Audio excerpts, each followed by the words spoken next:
Imaginez là, une petite pilule. On vous dit qu'elle va régler votre problème d'acné. Et la première fois, hop, c'est presque magique, ça disparaît. Mais si cette magie, elle ne durait pas, Hmm. et si, à chaque fois que vous réessayez, ça marche moins bien, que le problème revient encore et encore, peut-être même empire. Et si, derrière cette solution qui semble si rapide, il y avait comme un piège. C'est exactement de ça qu'on va parler aujourd'hui. Oui, aujourd'hui, on va décortiquer ensemble un traitement hyper connu contre l'acné, la doxycycline. Hop, hop, hop, hop, hop, attends juste quelques secondes. J'aimerais te parler personnellement. Je vais te l'avouer, je préfère passer du temps à guider mes élèves plutôt que de passer du temps à faire du YouTube. Car tout écrire, tout filmer, tout monter, c'est du temps que je veux prendre pour réellement aider les plus motivés, pour aider les vraies personnes qui m'entourent, qui sont à côté de moi, et surtout qui me font confiance. Alors j'utilise un outil pour m'aider à synthétiser mon meilleur contenu. Ne t'inquiète pas, chaque mot ici, je l'ai écrit, je l'ai relu, retouché, validé. C'est juste que c'est pas ma voix et c'est juste que je sais que ce contenu peut changer des vies. Alors, je te partage que le plus utile.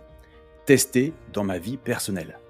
Et si tu as envie d'aller plus loin, d'être soutenu, d'appartenir à un groupe qui avance et de rejoindre une vraie communauté de personnes qui s'alimentent pour contrer l'acné, alors le lien vers mon school est en description. N'hésite pas, tu vas pas le regretter. Allez, je te laisse avec le contenu. Oui, aujourd'hui, on va décortiquer ensemble un traitement hyper connu contre l'acné, la doxycycline. Certains la connaissent peut-être sous le nom de Tolexine. Oui, et c'est une exploration, je pense, vraiment nécessaire. On va plonger dans ce que différentes sources nous apprennent. On a le témoignage vidéo d'un expert qui a lui-même, disons, testé les limites du produit. Ah oui, Oui, et puis des analyses plus critiques qui posent des questions un peu dérangeantes sur comment ça marche vraiment, quels sont les dangers réels, et surtout, cette grande énigme, pourquoi un truc si populaire peut finalement décevoir sur la durée. notre but ici, il est simple, c'est d'aller au-delà de juste l'ordonnance qu'on reçoit. Pour tous ceux, toutes celles qui galèrent avec l'acné et qui se sentent un peu perdus dans tous ces traitements, on veut essayer d'apporter un peu de clarté. Exactement. Pas de jugement, juste les faits, les témoignages, les critiques qu'on a trouvées dans les documents qu'on a étudiés. Mettre un peu tout sur la table, quoi, pour que chacun puisse mieux comprendre ce traitement en particulier, avec ses avantages, oui, mais aussi ses inconvénients, tels qu'ils sont rapportés. Alors, commençons par le début. La doxycycline, ou tolexine, c'est quoi concrètement? Les sources sont claires là-dessus, c'est un antibiotique. Oui, un antibiotique de la famille des cyclines. On l'avale, c'est un comprimé. D'accord. Et son rôle, enfin le rôle affiché, comme l'expliquent bien nos documents, c'est d'être un antibactérien, assez puissant. Une fois qu'on l'a avalé, il circule dans le corps, il arrive jusqu'à la peau, et là, il est censé attaquer certaines bactéries spécifiques. Lesquels? Les sources parlent des grammes positifs, bon, sans forcément entrer dans des détails de microbio, mais voilà, c'est des bactéries qu'on considère comme jouant un rôle clé dans l'inflammation de l'acné. L'idée, c'est un peu d'assainir la peau, mais de l'intérieur. Ok, on pourrait imaginer un agent de nettoyage interne, envoyé spécialement pour la peau. Mais alors, pourquoi cette doxycycline est si souvent prescrite? On a l'impression que c'est un peu l'étape d'après, quand les crèmes n'ont pas suffi. C'est tout à fait ça. Cette impression de facilité, de recours fréquent, elle est bien décrite dans nos sources. Plusieurs choses expliquent cette popularité. D'abord, c'est vrai, c'est présenté comme une option assez simple à prescrire pour les médecins face à une acné qui persiste. Mhm. Ensuite, les documents parlent d'une certaine efficacité observée dans certaines études. Bon, même si la durée de ces études est souvent décrite comme relativement limitée. Une efficacité au début donc, mais peut-être pas une vision très claire de ce qui se passe à long terme. C'est précisément là que ça coince, d'après l'analyse des sources. L'amélioration au début, oui, ça on le retrouve, c'est rapporté, c'est un point qui revient souvent. Par contre, une critique majeure qui ressort, c'est le manque, mais alors le manque criant, d'infos documentées sur ce qui se passe après l'arrêt du traitement. C'est-à-dire? Bah, est-ce que l'acné revient tout le temps? Au combien de personnes? Au bout de combien de temps? Les sources sont étonnamment silencieuses sur ces points qui sont quand même cruciaux pour évaluer si c'est une solution durable, quoi. Facile à donner, oui, mais est-ce que ça règle vraiment le problème à la racine? La question, elle reste posée. Et c'est là que ça devient intéressant. Parlons-en justement de ces complexités et de ces zones d'ombre. Parce que cet agent de nettoyage, ce n'est pas non plus une partie de plaisir apparemment. Les sources insistent vraiment beaucoup sur deux gros types de risques. Des avertissements à prendre hyper au sérieux. Le premier, ça concerne notre système digestif. L'œsophage surtout. Oui, en effet. La doxycycline, ça peut être très irritant pour la muqueuse gastro-œsophagienne. Les documents parlent de douleurs à l'estomac, oui, mais ils insistent surtout sur le risque d'œsophagite, c'est-à-dire de vraies brûlures de l'œsophage. Ah ouais, carrément des brûlures. Oui, l'expert dans la vidéo source, il raconte même sa propre expérience. Il décrit ces brûlures comme particulièrement vives, douloureuses. Visiblement, ça l'a marqué. L'image est forte, c'est sûr. Avaler un médicament qui peut te brûler de l'intérieur si tu suis pas des règles précises. Ça calme un peu. Heureusement, les sources expliquent comment éviter ça, non, Élique? Absolument. Et c'est une consigne non négociable, martelée dans les documents. Prendre le comprimé toujours au milieu d'un repas. Au milieu.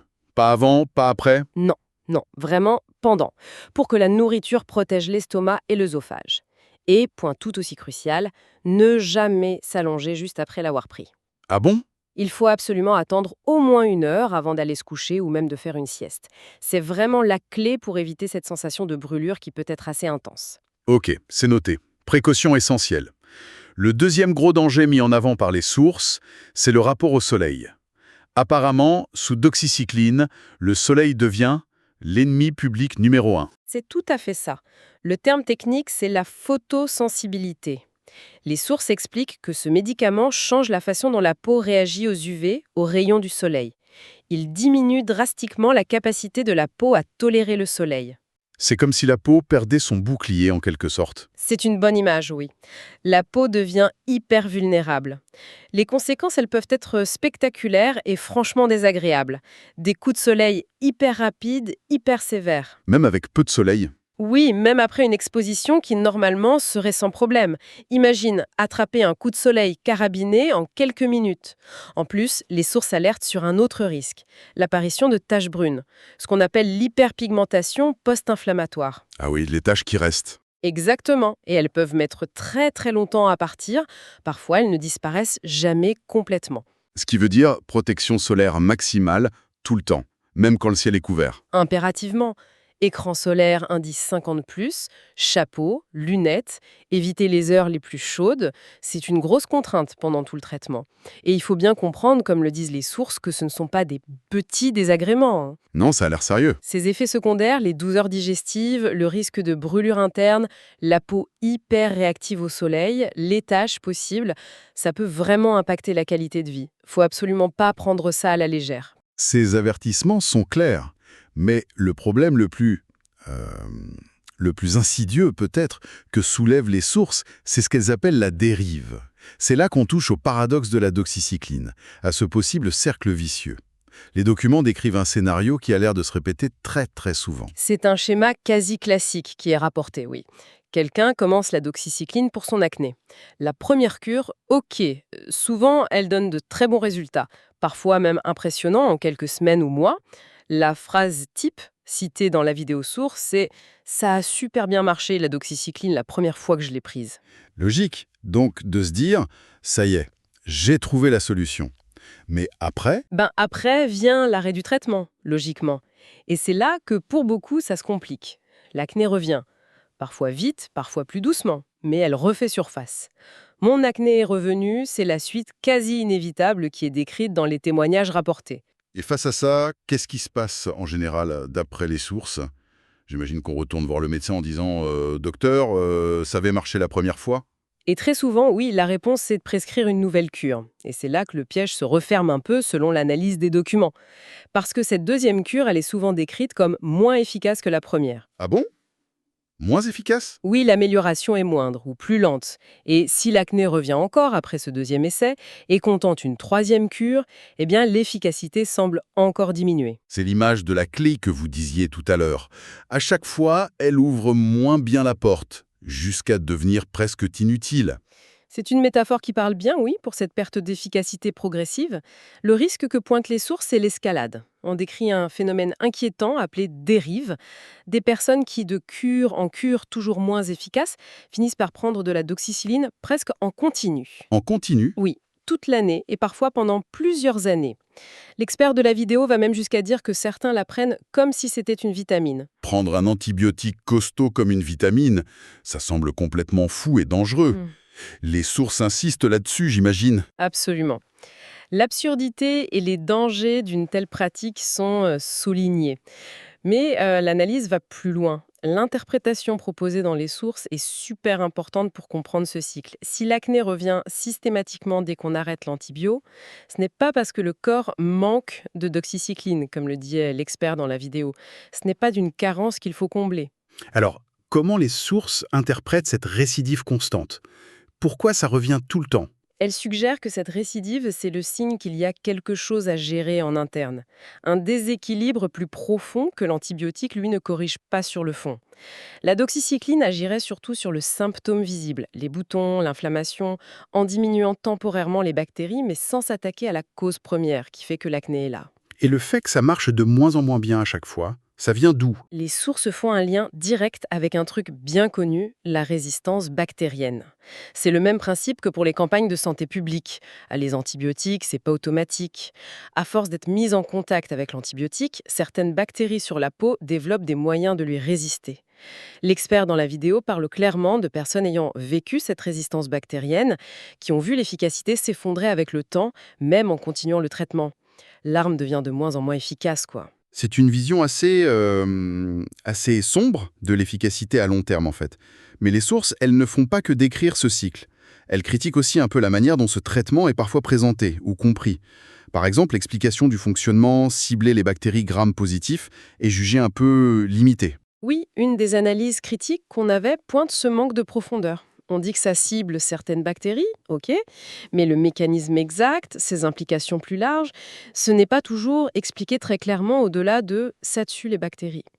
Cette même analyse regrette aussi le manque de chiffres précis pour appuyer les observations. C'est-à-dire? On parle d'efficacité au début, de récidives fréquentes, de perte d'efficacité, mais avec quel pourcentage réel? Quelle est la fréquence exacte de la récidive après une première cure qui a marché? Ça revient au bout de combien de temps?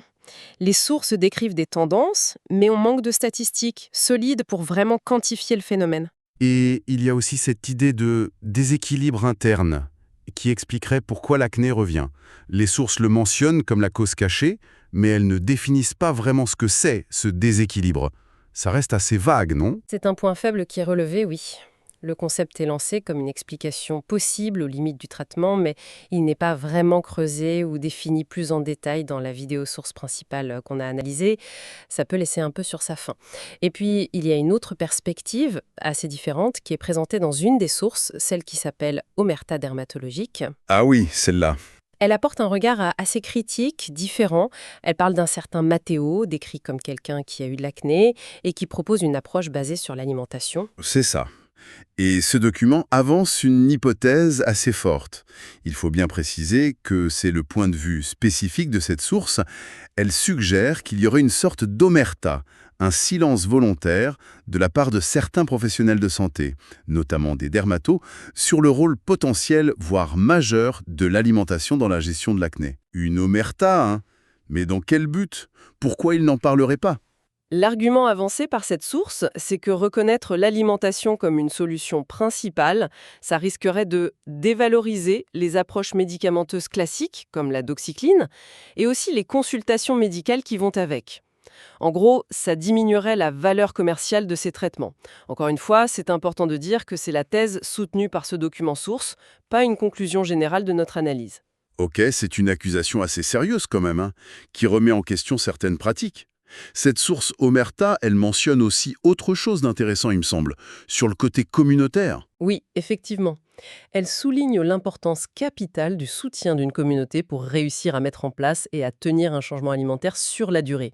L'idée défendue, c'est que se lancer tout seul dans un protocole alimentaire strict, c'est super difficile. Alors que rejoindre un groupe comme celui que propose ce Matteo, où les gens partagent les mêmes buts, suivent un programme ensemble, échangent sur leurs difficultés et leurs réussites, eh bien, ça augmenterait vachement les chances de succès et de persévérance. Le groupe, le partage, l'entraide, ça serait clé pour cette approche alternative. D'accord. Bon, après avoir exploré tout ça, si on essaie de rassembler un peu les morceaux, qu'est-ce qu'on retient de cette exploration croisée des sources sur la doxycycline contre l'acné? D'un côté, il y a cette efficacité au début, cette amélioration souvent visible, qui est bien réelle, qui est rapportée. C'est vrai. Ce bénéfice initial, on ne le nie pas. Mais il est mis en balance avec des avertissements sérieux et répétés. D'abord, les effets secondaires, qui sont pas rien, hein. La peau hypersensible au soleil, le risque de brûlure digestive si on ne respecte pas hyper bien les consignes de prise. Mhm. Ensuite, et c'est peut-être le point le plus crucial, ce schéma récurrent de la dérive. L'acné qui revient après l'arrêt, l'efficacité qui baisse à chaque nouvel essai, et ce sentiment de tourner en rond, de traiter un symptôme sans jamais toucher à la racine du problème, ce fameux déséquilibre interne souvent évoqué mais jamais vraiment défini dans les sources qu'on a vues. Tout ça pousse vraiment la question de la place de ce médicament, en fait. Est-ce que c'est une solution de fond ou plutôt une sorte de béquille temporaire avec des inconvénients pas négligeables et un risque de s'enfermer dans ce cycle de traitement? Ça amène tout naturellement à une dernière réflexion, une question pour aller plus loin. Si, comme le suggèrent fortement nos sources, l'adoxycycline agisse en surface, sur les bactéries, mais que l'acné persiste ou revient parce qu'un déséquilibre interne plus fondamental n'est pas réglé. Alors, la question qui brûle, c'est quelles pourraient être ces causes profondes? Quels autres facteurs internes, au-delà des bactéries qu'on voit sur la peau, pourraient être les vrais moteurs de cette acné tenace? Des facteurs que cet antibiotique, par définition, ne cible pas du tout. Précisément, c'est l'interrogation fondamentale que soulève l'analyse de ces documents. Explorer ces autres pistes potentielles, que ce soit lié aux hormones, au système digestif, à l'alimentation, comme le suggère une des sources, au stress ou à d'autres aspects du fonctionnement général de notre corps, ça pourrait être la clé pour mieux comprendre son propre organisme et, qui sait, pour trouver des stratégies plus durables et moins dépendantes des antibiotiques pour gérer l'acné. Une invitation à continuer la réflexion bien au-delà de notre discussion d'aujourd'hui.